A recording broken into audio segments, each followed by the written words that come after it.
श्री कृष्ण। श्रीमद्भागवत महापुराण प्रथम खंड तृतीय स्कंद 26वां अध्याय। महदादि भिन्न भिन्न तत्वों की उत्पत्ति का वर्णन। श्री भगवान ने कहा, माता, अब मैं तुम्हें प्रकृति आदि सब तत्वों के अलग अलग लक्षण बतलाता हूँ। इन्हें जानकर मनुष्य प्रकृति के गुणों से मुक्त हो जाता है। आत्मदर्शन रूप ज्ञान ही पुरुष के मोक्ष का कारण है और वही उसकी अहंकार रूप हृदय ग्रंथि का छेदन करने वाला है, ऐसा पंडित जन कहते हैं। उस ज्ञान का मैं तुम्हारे आगे वर्णन करता हूँ। यह सारा जगत जिससे व्याप्त होकर प्रकाशित होता है, वह आत्मा ही पुरुष है। वह अनादि निर्गुण प्रकृति से परे अंतःकरण में स्फुरित और स्वयं प्रकाश है। उस सर्वव्यापक पुरुष ने अपने पास लीला विलास पूर्वक आई हुई अव्यक्त और त्रिगुणात्मिका वैष्णवी माया को स्वेच्छा से स्वीकार कर लिया। लीला परायण प्रकृति अपने सत्वादि गुणों द्वारा उन्हीं के अनुरूप प्रजा की सृष्टि करने लगी। यह देख पुरुष ज्ञान को आच्छादित करने वाली उसकी आवरण शक्ति से मोहित हो गया, अपने स्वरूप को भूल गया। इस प्रकार अपने से भिन्न प्रकृति को ही अपना स्वरूप समझ लेने से पुरुष प्रकृति के गुणों द्वारा किए जाने वाले कर्मों में अपने को ही कर्ता मानने लगा। इस कृतित्व अभिमान से ही अकर्ता स्वाधीन साक्षी और आनंद स्वरूप पुरुष को जन्म मृत्यु रूप बंधन एवं परतंत्रता की प्राप्ति होती है। कार्य रूप शरीर, कारण रूप इंद्रिय तथा कर्ता रूप इंद्रियाधिष्ठाति देवताओं में पुरुष जो अपनेपन का आरोप कर लेता है, उसमें पंडित जन प्रकृति को ही कारण मानते हैं तथा वास्तव में प्रकृति से परे होकर भी जो प्रकृतस्थ हो रहा है, उस पुरुष को सुख दुखों के भोगने में कारण मानते हैं। देवहूति ने कहा, पुरुषोत्तम, इस विश्व के स्थूल सूक्ष्म कार्य जिनके स्वरूप हैं तथा जो उसके कारण हैं, उन प्रकृति और पुरुष का लक्षण भी आप मुझसे कहिए। श्री भगवान ने कहा, जो त्रिगुणात्मक अव्यक्त नित्य एवं कार्य कारण रूप है तथा स्वयं निर्विशेष होकर भी संपूर्ण विशेष धर्मों का आश्रय है, उस प्रधान नामक तत्व को ही प्रकृति कहते हैं। 5 महाभूत, 5 तन्मात्रा, 4 अंतःकरण और 10 इंद्रिय, इन 24 तत्वों के समूह को विद्वान लोग प्रकृति का कार्य मानते हैं। पृथ्वी, जल, तेज, वायु और आकाश, ये 5 महाभूत हैं। गंध, रस, रूप, स्पर्श और शब्द, ये 5 तन्मात्र माने गए हैं। श्रोत्र, त्वचा, चक्षु, रसना, नासिका, वाक, पाणि, पाद, उपस्थ और पायु, ये 10 इंद्रियां हैं। मन, बुद्धि, चित्त और अहंकार, इन 4 के रूप में एक ही अंतःकरण अपनी संकल्प निश्चय, चिंता और अभिमान रूपा 4 प्रकार की वृत्तियों से लक्षित होता है। इस प्रकार तत्वज्ञानी पुरुषों ने सगुण ब्रह्म के सन्निवेश स्थान इन 24 तत्वों की संख्या बतलाई है। इनके सिवा जो काल है, वह 25वां तत्व है। कुछ लोग काल को पुरुष से भिन्न तत्व न मानकर पुरुष का प्रभाव अर्थात ईश्वर की संहार कारणी शक्ति बताते हैं, जिससे माया के कार्य रूप देहादि में आत्मत्व का अभिमान करके अंधकार से मोहित और अपने को कर्ता मानने वाले जीव को निरंतर भय लगा रहता है। मनुपुत्री, जिनकी प्रेरणा से गुणों की साम्यावस्था रूप निर्विशेष प्रकृति में गति उत्पन्न होती है, वास्तव में वे पुरुष रूप भगवान ही काल कहे जाते हैं। इस प्रकार जो अपनी माया के द्वारा सब प्राणियों के भीतर जीव रूप से और बाहर काल रूप से व्याप्त है, वे भगवान ही 25वें तत्व हैं। जब परम पुरुष परमात्मा ने जीवों के अदृष्ट बस क्षोभ को प्राप्त हुई संपूर्ण जीवों की उत्पत्ति स्थान रूपा अपनी माया में चिच्छकता रूप वीर स्थापित किया, तो उससे तेजोमय महत तत्व उत्पन्न हुआ। लय विक्षेपादि रहित तथा जगत के अंकुर रूप इन महत तत्व ने अपने में स्थित विश्व को प्रकट करने के लिए अपने स्वरूप को आच्छादित करने वाले प्रलय कालीन अंधकार को अपने ही तेज से पी लिया।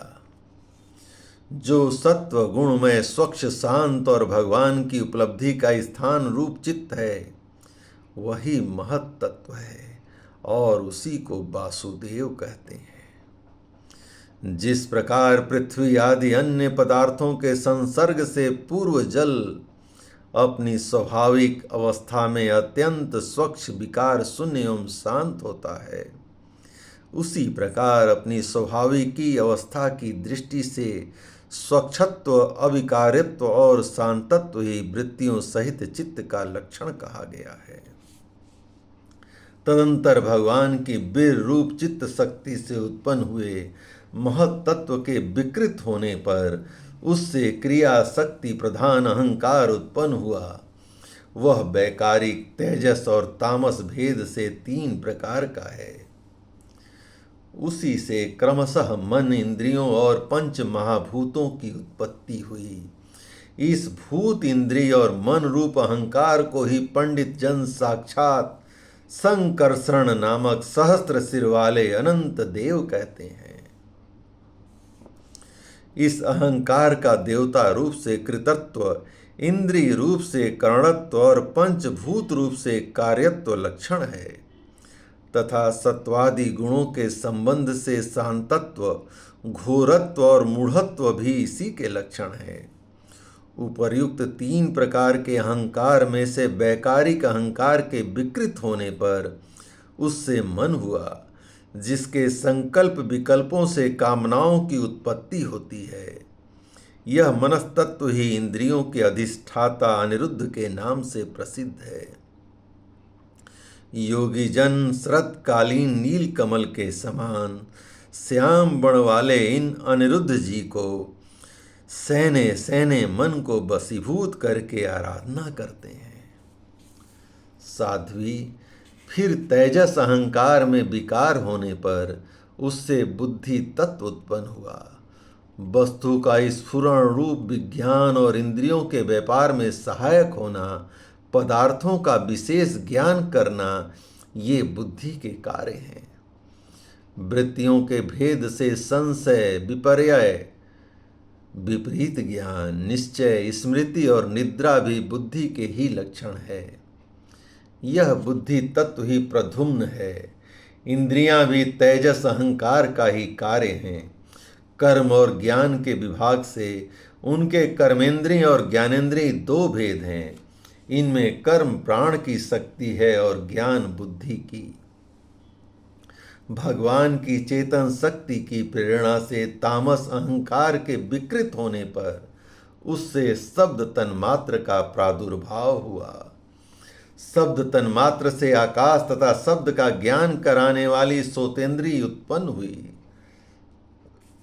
अर्थ का प्रकाशक होना, ओट में खड़े हुए वक्ता का भी ज्ञान करा देना और आकाश का सूक्ष्म रूप होना, विद्वानों के मत में यही शब्द के लक्षण हैं। भूतों को अवकाश देना, सबके बाहर भीतर वर्तमान रहना तथा प्राण, इंद्रिय और मन का आश्रय होना, ये आकाश की वृत्ति रूप लक्षण है। फिर शब्द तन्मात्र के कार्य आकाश में काल गति से विकार होने पर स्पर्श तन्मात्र हुआ और उससे वायु तथा स्पर्श का ग्रहण कराने वाली त्वचा उत्पन्न हुई। कोमलता, कठोरता, शीतलता और उष्णता तथा वायु का सूक्ष्म रूप होना ये स्पर्श के लक्षण हैं। वृक्ष की शाखा आदि को हिलाना, तृण आदि को इकट्ठा कर देना, सर्वत्र पहुँचना, गंधादि युक्त द्रव्य को घ्राणेन्द्रिय इंद्रियों के पास तथा शब्द को श्रोतेंद्रियों के समीप ले जाना तथा समस्त इंद्रियों को कार्य शक्ति देना, ये वायु की वृत्तियों के लक्षण हैं। तदंतर देव की प्रेरणा से स्पर्श तन्मात्र विशिष्ट वायु के विकृत होने पर उससे रूप तन्मात्र हुआ तथा उससे तेज और रूप को उपलब्ध कराने वाली नेतेंद्रिय का प्रादुर्भाव हुआ। साध्वी, वस्तु के आकार का बोध कराना, गौण होना, द्रव्य के अंग रूप से प्रतीत होना, द्रव्य का जैसा आकार, प्रकार और परिमाण आदि हो उसी रूप में उपलक्षित होना तथा तेज का स्वरूप भूत होना, ये सब रूप तन्मात्र की वृत्तियां हैं। चमकना, पकाना, शीत को दूर करना, सुखाना, भूख प्यास पैदा करना और उनकी निवृत्ति के लिए भोजन एवं जलपान कराना, ये तेज की वृत्तियां हैं। फिर देव की प्रेरणा से रूप तन्मात्र में तेज के विकृत होने पर उससे रस तन्मात्र हुआ और उससे जल तथा रस को ग्रहण कराने वाली रसेंद्रीय जीवा उत्पन्न हुई। रस अपने शुद्ध स्वरूप में एक ही है, किंतु अन्य भौतिक पदार्थों के संयोग से वह कसैला, मीठा, तीखा, कड़वा, खट्टा और नमकीन आदि कई प्रकार का हो जाता है। गीला करना, मिट्टी आदि को पिंडाकार बना देना, तृप्त करना, जीवित रखना, प्यास बुझाना, पदार्थों को मृदु कर देना, ताप की निवृत्ति करना और कूपादि में से निकल जाने के लिए बार बार पुनः प्रकट हो जाना, ये जल की वृत्तियां हैं। इसके पश्चात दैव प्रेरित रस स्वरूप जल के विकृत होने पर उससे गंध तन्मात्र हुआ और उससे पृथ्वी तथा गंध को ग्रहण कराने वाली घ्राणेन्द्रिय प्रकट हुई। गंध एक ही है, तथापि परस्पर मिले हुए द्रव्य भागों की न्यूनाधिकता से वह मिश्रित गंध, दुर्गंध, सुगंध, मृदु, तीव्र और खट्टा आदि अनेक प्रकार का हो जाता है। प्रतिमादि रूप से ब्रह्म की साकार भावना का आश्रय होना, जल आदि कारण तत्वों से भिन्न किसी दूसरे आश्रय की अपेक्षा किए बिना ही स्थित रहना, जल आदि अन्य पदार्थों को धारण करना, आकाशादि का अवच्छेदक होना, घटाकाश, मठाकाश आदि भेदों को सिद्ध करना तथा परिणाम विशेष से संपूर्ण प्राणियों की स्त्रीत्व, पुरुषत्व आदि गुणों को प्रकट करना, ये पृथ्वी के कार्य रूप लक्षण है। आकाश का विशेष गुण शब्द जिसका विषय है वह श्रोतेंद्रिय है। वायु का विशेष गुण स्पर्श जिसका विषय है त्वग इंद्रिय है। तेज का विशेष गुण रूप जिसका विषय है वह नेतेंद्रिय है। जल का विशेष गुण रस जिसका विषय है वह रसनेन्द्रिय है और पृथ्वी का विशेष गुण गंध जिसका विषय है उसे घ्राणेन्द्रिय कहते हैं। वायु आदि कार्य तत्वों में आकाश आदि कारण तत्वों के रहने से उनके गुण भी अनुगत रह जाते हैं। इसलिए समस्त महाभूतों के गुण शब्द, स्पर्श, रूप, रस और गंध केवल पृथ्वी में ही पाए जाते हैं। जब महत्त्व, अहंकार और पंचभूत ये 7 तत्व परस्पर मिल न सके, पृथक पृथक ही रह गए, तब जगत के आदि कारण श्री नारायण ने काल, अदृष्ट और सत्वादि गुणों के सहित उनमें प्रवेश किया। फिर परमात्मा के प्रवेश से क्षुब्ध और आपस में मिले हुए उन तत्वों से एक जड़ अंड उत्पन्न हुआ। उस अंड से इस विराट पुरुष की अभिव्यक्ति हुई। इस अंड का नाम विशेष है। इसी के अंतर्गत श्री हरि के स्वरूप भूत 14 भुवनों का विस्तार है। यह चारों ओर से क्रमशः एक दूसरे से 10 गुने जल, अग्नि, वायु, आकाश, अहंकार और महत्त्व इन 6 आवरणों से घिरा हुआ है। इन सब के बाहर 7वां आवरण प्रकृति का है। कारणमय जल में स्थित उस तेजोमय अंड से उठकर उस विराट पुरुष ने पुनः उसमें प्रवेश किया और फिर उसमें कई प्रकार के छिद्र किए। सबसे पहले उसमें मुख प्रकट हुआ, उससे वाक इंद्रिय, उसके अनंतर वाक का अधिष्ठाता अग्नि उत्पन्न हुआ, फिर नाक के छिद्र नथुने प्रकट हुए, उनसे प्राण सहित घ्राणेन्द्रिय उत्पन्न हुई। घ्राण के बाद उसका अधिष्ठाता वायु उत्पन्न हुआ, तत्पश्चात नेत्र गोलक प्रकट हुए, उनसे चक्षु इंद्रिय प्रकट हुई और उसके अनंतर उसका अधिष्ठाता सूर्य उत्पन्न हुआ। फिर कानों के छिद्र प्रकट हुए, उनसे उनकी इंद्रिय स्रोत और उसके अभिमानी दिग देवता प्रकट हुए। इसके बाद उस विराट पुरुष के त्वचा उत्पन्न हुई, उससे रोम, मुक्ष, दाढ़ी तथा सिर के बाल प्रकट हुए और उनके बाद त्वचा के अभिमानी औषधियाँ, अन्न आदि उत्पन्न हुए। इसके पश्चात लिंग प्रकट हुआ, उससे वीर्य और वीर्य के बाद लिंग का अभिमानी आपो देव जल उत्पन्न हुआ। फिर गुदा प्रकट हुई, उससे अपान वायु और अपान के बाद उसका अभिमानी लोगों को भयभीत करने वाला मृत्यु देवता उत्पन्न हुआ। तदंतर हाथ प्रकट हुए, उनसे बल और बल के बाद हस्तेंद्रीय अभिमानी इंद्र उत्पन्न हुआ। फिर चरण प्रकट हुए, उनसे गति गमन की क्रिया और फिर पादेंद्रीय का अभिमानी विष्णु देवता उत्पन्न हुआ। उसी प्रकार जब विराट पुरुष के नाड़ियां प्रकट हुईं तो उनसे रुधिर उत्पन्न हुआ और उनसे नदियां हुईं। फिर उसके उदर प्रकट हुआ, उससे क्षुधा पिपासा की अभिव्यक्ति हुई और फिर उदर का अभिमानी समुद्र देवता उत्पन्न हुआ। तत्पश्चात उसका हृदय प्रकट हुआ, हृदय से मन का प्रकाट्य हुआ, मन के बाद उसका अभिमानी देवता चंद्रमा प्रकट हुआ। फिर हृदय से ही बुद्धि और उसके बाद उसका अभिमानी ब्रह्मा उत्पन्न हुआ। तत्पश्चात अहंकार और उसके अनंतर उसका अभिमानी रुद्र देवता उत्पन्न हुए। उसके बाद चित्त और उसका अभिमानी क्षेत्रज्ञ प्रकट हुआ।